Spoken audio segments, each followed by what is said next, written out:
Hola, soy María Isabel Rodríguez y como parte del curso de Química, el tema que desarrollaremos hoy es el efecto fotoeléctrico.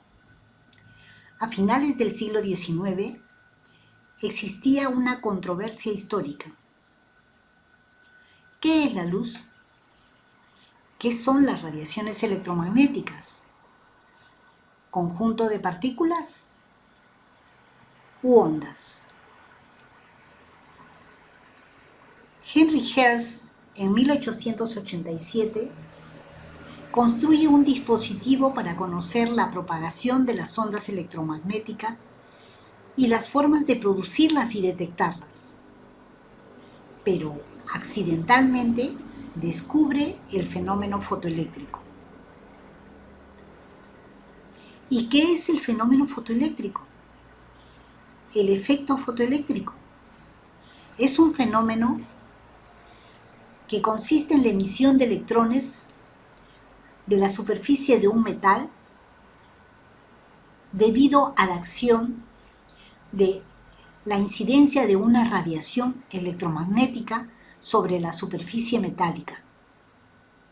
La explicación a este fenómeno la dio el genial Albert Einstein, basándose y utilizando las hipótesis cuánticas formuladas por Max Planck. Un arreglo experimental para estudiar el efecto fotoeléctrico consiste de dos placas metálicas paralelas dentro de una botella a la que se le ha practicado vacío, como vemos en el diagrama.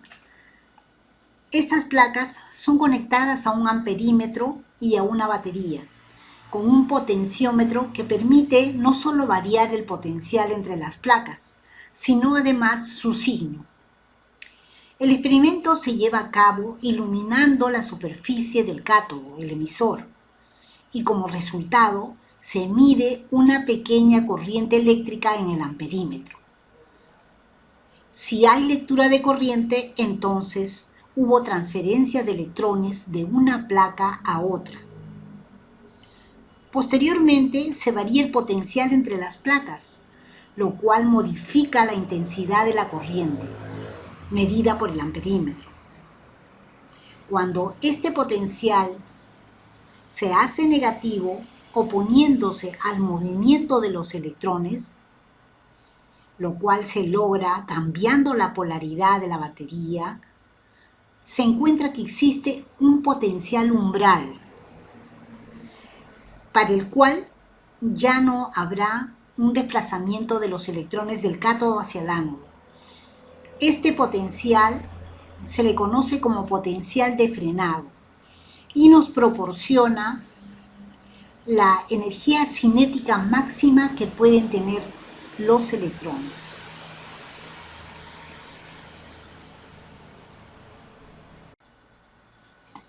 Explicación de Einstein del efecto fotoeléctrico.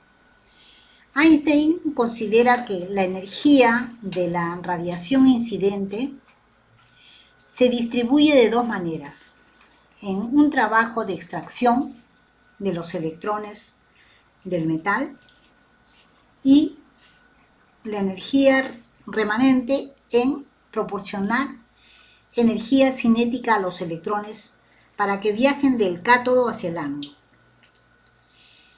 Esta energía, pues, lo expresa de esta manera: la energía de la radiación incidente será igual al trabajo de extracción o función trabajo más la energía cinética. Esta expresión podemos ponerla en función de la frecuencia. Aquí tenemos, por ejemplo, la energía proporcionada por la radiación incidente será H por la frecuencia de la luz incidente. Y la función trabajo estará expresada por H por la frecuencia umbral. ¿Qué es la frecuencia umbral? La frecuencia umbral es la mínima frecuencia que produce arranque de electrones. Y la energía que queda, la energía remanente, se emplea en proporcionar energía cinética a los electrones. Esta energía cinética, normalmente expresada en joules, podemos también expresarla en electronvoltios, que también es una unidad de energía. Al expresar en electronvoltios, nos va a permitir relacionarla con el potencial de la batería que observamos en el esquema anterior. De esta manera podremos hallar una relación entre el potencial de frenado, entre el potencial de la batería y el potencial de frenado necesario para detener a los electrones, o sea, en otras palabras, la energía cinética máxima que llevan los electrones.